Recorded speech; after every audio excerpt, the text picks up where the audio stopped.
ಯಾರ ಹೊಲ ಯಾರ ಎಮ್ಮೆ ಕಾಯ್ಕೊಂತ ನಾನು ಕುಂತೇನಲ್ಲ, ಯಾರ ಹೊಲ ಯಾರ ಎಮ್ಮೆ. ಅಲ್ಲಿ ಎಮ್ಮಿಗೊಡ್ಡು ಆರ್ಕಾಯಿ ಸಂಗಪ್ಪನ ಹೊಲ ಹೋಗ್ತಿ ಹೋಗ ಗೊಂಜಾಳ ಮೇಯ್ತೈತಿ ಹೋಗಿ ಬೀತಾರ. ಯಮ್ಮ ಅದು ಗೊಂಜಾಳ ಮೇದ್ ಬಂತಂದ್ರ ನಿನಗ ಹಾಲು ಕೊಡ್ತೈತಿ, ನಿನಗ ಚಲೋ ಹೌದಿಲ್ಲ? ಹಾಲು ಕೊಡ್ಸತ್ತೆ ಅವ್ರ ಹೊಲ ಮೇಯ್ದ್ರ ನಮ್ಗೆ ಎಷ್ಟು ಬೇಯ್ತಾರಲ್ಲ ಮನಿಗೆ ನ್ಯಾಯಕ್ಕೆ ಬರ್ತಾರ. ಹೋಗ್ಲ ಆರ್ಕಾಯಿ ಸಂಗ ಅನ್ವಲ್ದಾವ ಎದ್ದು ಹೋಗುದು ನೋಡ ಇಲ್ಲೇ ನಿಂತ ಹೆಂಗ್ ಕರಿತ ಹೋಲು. ಹಾ ನೋಡಿ ಎಷ್ಟು ಶಾನೆ ಆಯ್ತದ ನೀನ್ ಎಮ್ಮಿ ಗುಡ್ಡ. ಏ ಬಾರ ನಿಮ್ ಮೌನಿತ್ತ ಹೊಳ ಹೊಳ ನೋಡ ಹೊಳ್ತಿಲ್ಲ ಎಮ್ಮಿ ಗುಡ್ಡ. ಹೌದ್ಲಾ ನೀ ಕಾಯ್ತಿಯಲ್ಲ ದಿನ ಊರಾಗಿದ್ರ ಉದ್ರಿ ರೊಕ್ಕ ಕೇಳ್ತಾನ ಅಂಥೇಳಿ ಇಲ್ಲಿ ಬಂದು ಪಕ್ಕಿರ ಮನೆ ಎಮ್ಮೆ ಕಾಯಕತ್ತೆ ಮಗನ ರೊಕ್ಕ ಕೊಡ್ಲೆ. ಪಕ್ಕಿರನ ನೀ ಕಂಡಲ್ಲೇ ಹಿಂಗ್ ಸಿಕ್ಕಲ್ಲೇ ರೊಕ್ಕ ಕೊಡಂದ್ರ ಎಲ್ಲಿಂದ ತರ್ಬೇಕು ನಾನು? ಯಾವಾಗ ಕೊಡ್ತಿಲ್ಲ ಮತ್ತೆ ಕೊಡ್ತೀನಿ ಅಂತ ಹೇಳ್ತಿಲ್ಲ ಮೊನ್ನೆ. ರೊಕ್ಕದಾಗ ಕೊಡ್ತೇನೆ ಹೋಗ. ರೊಕ್ಕಿದ್ದಾಗ ಈಗ ಕೊಡ್ತೀರ? ಕೈ ಬಿಡು. ಯಾವ್ದ್ರ ರೊಕ್ಕ ಕೇಳ್ಬೇವಲ್ಲ ಎದ್ರ ರೊಕ್ಕ ಅಂತ? ಯಾವ್ದ್ರ ರೊಕ್ಕ ನನ್ನ ಅಂಗಡಿಯಾಗ ಉದ್ರಿ ಬೇಡಣ. ಯಾವ್ದ್ರ ಯಾವ್ದು ಸರಿ ಇದ್ದ ಪ್ಯಾಕೆಟ್ ಕುಡ್ದಾನಲ್ಲ ನೀನು ಸೆರೆ ಮಾರೋದು ಬಿಟ್ಟಿಲ್ಲ? ಬಿಟ್ಟಿಲ್ಲ. ಯಾಕ ಯಾಕೆ ಬಿಡ್ಬೇಕ? ನನ್ನ ದಂಧೆ ಐತದ, ನನ್ನ ಅಂಗಡಿ ಐತದ, ಹಿಂದೆ ನನ್ನ ಇಷ್ಟ ಅದ, ನಾ ಏನ್ ಬೇಕಾದ್ರೆ ಮಾಡ್ತೇನೆ. ಹಿಂದೆ MLA ಕರ್ಸಿ ನಿನಗೆಲ್ಲ ಬಿಗ್ಬಂದ್ ಮಾಡಿರ್ತೀರ. MLA ನಾನು ಬರೋಬ್ಬರಿ ಮಾಡೀನಿ ತಗೋ. ಮಾಡಿಯ ಇಲ್ಲ ಹಂಗೆ ಬಿಡ್ತಿದಾರ ಅವ್ರ ಅವ್ರಿಗೆಲ್ಲ ನಮ್ಮ ಲೆಕ್ಕಕ್ಕೆ ಏನ್ ಮಾಡ್ಬೇಕು ಮಾಡೀನಿ. ಕೈ ಬಿಡಿ ಕೈ ಬಿಟ್ಟು ಮಾತಾಡ. ರೊಕ್ಕ ಕೊಡ್ತಾನ ಕೈ ಬಿಟ್ರೆ ಬಿಟ್ಟೇನಪ್ಪ. ಇಸ್ಕೋ ರೊಕ್ಕ ಕೊಡ್ಲೆ. ನೀನ ಏನಾರು ಮಾಡಿ ಕೊಡುವೆ. ನಾ ಇಲ್ಲೇನು ಕೊಡ್ಲಿ? ಹೋಗಿದ್ದೆ ಯಾಕೆ ಸೆರೆ ಕೊಡಕ್ ಹೋಗಿದ್ದಾನಂತೇಳಿ? ಪಕ್ಕಿರನ ನಮ್ಮ ಅಮ್ಮಂದು ನೋಡಲ್ದ ಚಲೋದ್ ಹಿಂಡು ಎಮ್ಮೆ ಗುಡ್ಡ ಐತಿ, ಅದನ್ನ ಹೆಂಗಾರ ಮಾಡಿ ಮುಂದಿನ ಸಂತೆ ಮಾರಿ ಅದನ್ನ ಮಾರಿ ರೊಕ್ಕ ಕೊಡು. ನಾನು ಎಮ್ಮೆ ಕೊಡು ಮಾರಿ. ಹೇ ಮಾರ್ಲಿ ನನಗೇನ ಹೆಚ್ಚಾಗಿ ಅವ ಸೆರೆ ತಗೊಂಡ್ ಬಂದ ಮಾರಿ ನೀನು ಸಾಲ ಕೊಟ್ಟಾನ. ನೀನು ತಿಂಡಿ ಹೆಚ್ಚಾಗಿ ಅವನ ಅಂತೇಳಿ ಹೋಗಿ ಸೆರೆ ಕುಡಿದು ಬಂದು ಇಲ್ಲಿ ಇದನ್ನ ಮಾಡಾಕತ್ತಿ. ನಾನು ಎಮ್ಮೆ ಕೊಡು ಮಾರ್ತಿ. ಹೋಗ್ ಕೊಡು ಅವ್ನು ರೊಕ್ಕ. ಹೆಂಗೆ ಕೊಡು ಕೊಡು ಬರೋಬ್ಬರಿ ಹೇಳಕ್ಕೆ ಕೊಡು ಕೊಡು ರೊಕ್ಕ ಕೊಡು ಕೊಡು. ನಾ ಹೇಳಿ ಕೊಡ್ತೀನಿ ನನಗೆ. ಅಮ್ಮ ನೀನು ಇಲ್ಲೇ ನಿಂದ್ರೆ ನಂದು ಯಾವಾರ ಕ್ಲಿಯರ್ ಮಾಡ್ಕೊಂಬರ್ತಾನೆ. ಪಕ್ಕಿರನ ಒಂದು ಸ್ವಲ್ಪ ಬಾಯಲ್ಲಿ ಮಾತಾಡ, ಸ್ವಲ್ಪ ಬಾಯಲ್ಲಿ ಪರ್ಸ್ನಲ್. ಏನು ಪರ್ಸನಲ್ ನಿಂದ ಹೊಂಟ ನೋಡು ಎರಡು ಕೂಡಿ. ಪಕ್ಕಿರನ ಅಲ್ಲಿ ನೋಡಲ್ಲಿ ಅಮ್ಮನ ಎಮ್ಮೆ ಗುಡಿ ಹೆಂಗದಾವ ಅಲ್ಲಿ ಒಟ್ಟ ಎಮ್ಮೆ ಎಷ್ಟು ಅದಾವ?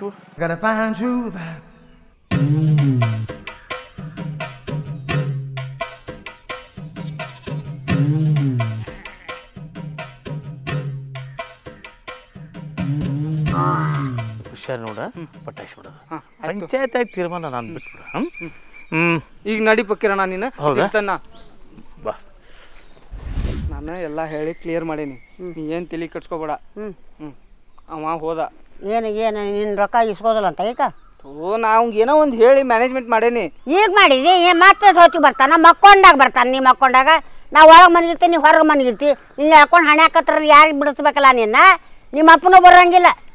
ನನ್ನ ಚಿಂತೆ ನಿನಗೆ ಅದಕ್ಕೆ? ನಾ ಎಲ್ಲ ಮ್ಯಾನೇಜ್ ಮಾಡೇನಿ ಅಂತ ಹೇಳಿ ನಿಲ್ಲಿಗ. ನಾನು ಚಿಂತೆ ನಿನ್ಗೆ ಅದಕ್ಕಂಡೆ? ಕುಡ್ದಾವ್ ನಾನು, ಸಾಲ ಮಾಡ್ದಾವ್ ನಾನು, ನಾ ತೀರಿಸ್ಕೊಂತೇನೆ ಸಾಲಾನ, ನಂಗೆ ಗೊತ್ತೈತಿ. ಅವಂಗ ಕಣ್ ತಪ್ಪಿಸಿ ಅಡ್ಡಾಡ್ತೇನೆ ನಾ ಊರ್ ತುಂಬ. ಈಗ ಏನೋ ಒಂದು ಹೇಳಿ ಕಳ್ಸಿ ನಮ್ಗೆ ಸಮಾಧಾನ ಮಾಡಿ ಮತ್ತೆ ಸಿಕ್ಕಾಗ ಸಮಾಧಾನ ಮಾಡಿ ಕಳಿಸ್ತೇನಂತ. ಬಾ ಎಮ್ಮೆ ಗುಡ್ಡು ಹೊಡ್ಕೊಂಡು ಮನಿಗೆ ಹೋಗ್ ಬಾ. ಬಾಬಾ ನಡಿ ಬಾ. ಪಕ್ಕೀರಮ್ಮ ಆ ಕವಿತಾನ ಸೇರಿಸ್ಕೊಂಡ್ರಿ ಸಂಘದಾಗ? ಹೌದ್ರಿ. ಆಕೆನ ಮೊದಲ ವ್ಯವಹಾರ ಸರಿ ಇಲ್ಲ. ಹೋದ ಸತಿ ಸಾಲ ಕೊಟ್ಟೇವಿ, ಅದನ್ನು ವಸೂಲಿ ಮಾಡ್ಬೇಕಾದ್ರೆ 10-11 ಆಗಿತ್ತು ನಂದು. ಆಕೆನ ಮೊಬೈಲ್ ಕಸ್ಕೊಂಡು ಪೊಲೀಸ್ ಕೇಸ್ ಆಗಿ ಹೊಳ್ಳಿ ಸಾಲ ತೀರಿಸ್ಕೋಬೇಕಾದ್ರೆ ಇದಾಗೈತೆ. ನಿಮ್ಮ ಸಂಘದಾಗ ಅದಾವದಿಲ್ಲಕ್ಕೆ? ಅದಾಳ್ರಿ. ನಿಮ್ಮ ಸಂಘದಾಗ ಕ್ಲಿಯರ್ ಆಗೋವರೆಗೂ ನಿಮ್ಮ ಸಂಘದವ್ರಿಗೆ ಸಾಲ ಕೊಡಂಗಿಲ್ಲ ನೋಡಕ್ಕೆ ಬರಾಕತ್ತಾವಲ್ಲಿ. ಏನು ಮಾತಾಡ್ತೀರಿ ಮಾತಾಡ್ರಿ, ನಾವು ಹೊಂಟೆ.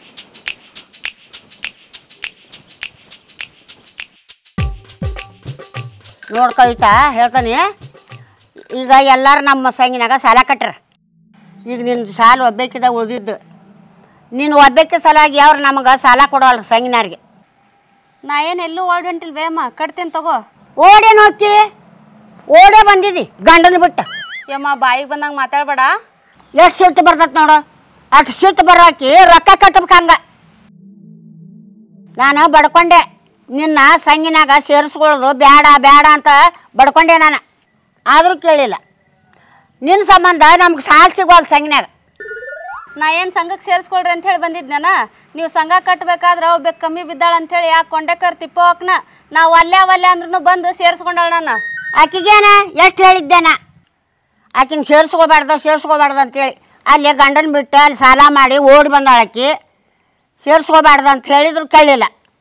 ನಾ ಏನು ಸಾಲ ಕಟ್ಟಂಗಿಲ್ಲ ಅಂದಿಲ್ಲ, ನೀ ಇರ್ಲಾರ್ದೆಲ್ಲ ಮಾತಾಡಕ್ಕೆ ಹೋಗ್ಬೇಡಮ್ಮ. ಅಲ್ಲ ನೀ ಯಾವ್ದ್ರ ಸಂಬಂಧ ಸಾಲ ಮಾಡಿ?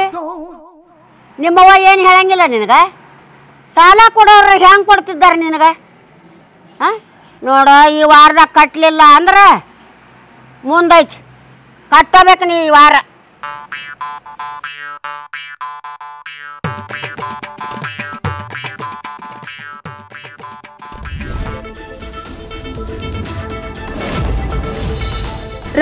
ರಾಜಕಾರಣವೇ ಬೆಚ್ಚಿ ಬೀಳುವಂತ ಬ್ರೇಕಿಂಗ್ ನ್ಯೂಸ್.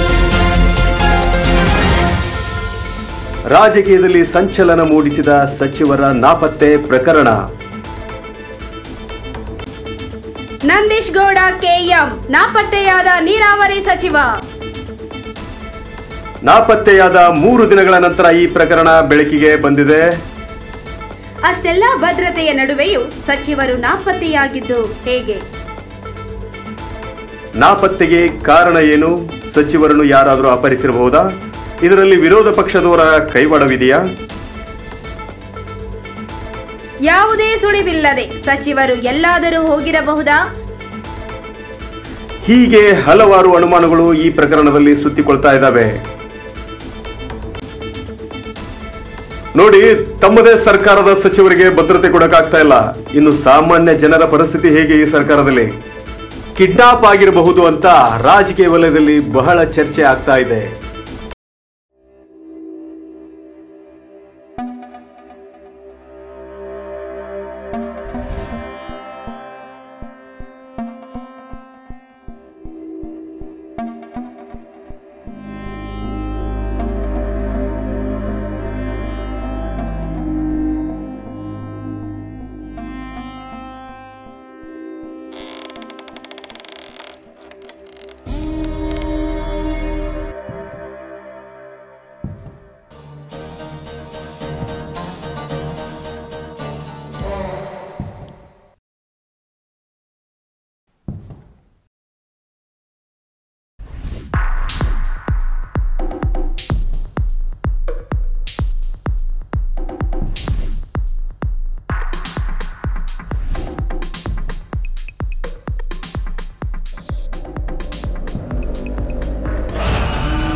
ಏಯ್, ನೀನು ಕೇಳಿದಷ್ಟು ದುಡ್ಡು ಕೊಟ್ಟಿದ್ದೇನಲ್ಲ, ಬಿಟ್ಬಿಡು ನನ್ನ.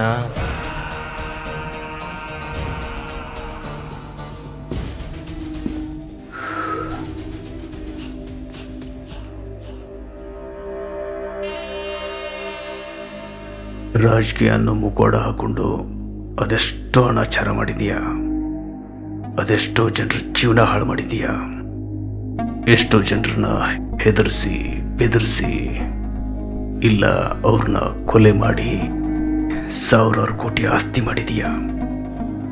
ಸಮಾಜ ಸೇವೆ ಅನ್ನೋ ಹೆಸರಲ್ಲಿ ಸ್ವತಃ ಕಾಲೇಜ್ ಓಪನ್ ಮಾಡಿ ನಿಮ್ಮದೇ ಕಾಲೇಜಿನ 2 ವಿದ್ಯಾರ್ಥಿನಿಯರನ್ನ ಅತ್ಯಾಚಾರ ಮಾಡಿ ಸಾಯಿಸಿ ರಾಜಕೀಯ ಪ್ರಭಾವ ಬಳಸಿ ಆತ್ಮಹತ್ಯೆ ಅಂತ ಬಿಂಬಿಸ್ಬಿಟ್ಟೆ. ಇವತ್ತು ನಿಷ್ಠಾವಂತ ಅಧಿಕಾರಿಗಳು ಆತ್ಮಹತ್ಯೆ ಮಾಡಿಕೊಳ್ಳುವ ಮಟ್ಟಿಗೆ ನೀನು ತೊಂದರೆ ಕೊಡ್ತಾ ಇದೀಯ. ಅದೆಷ್ಟೋ ಕುಟುಂಬಗಳು ಬೀದಿಗೆ ಬಿದ್ದು ಕಣ್ಣೀರಲ್ಲಿ ಕೈ ತೊಳಿತಾ ಇದ್ದಾರೆ. ಅವ್ರ ಕಣ್ಣೀರಿಗೆ ನ್ಯಾಯ ಸಿಗಬೇಕು. ನ್ಯಾಯ ಸಿಗಬೇಕು ಅಂದರೆ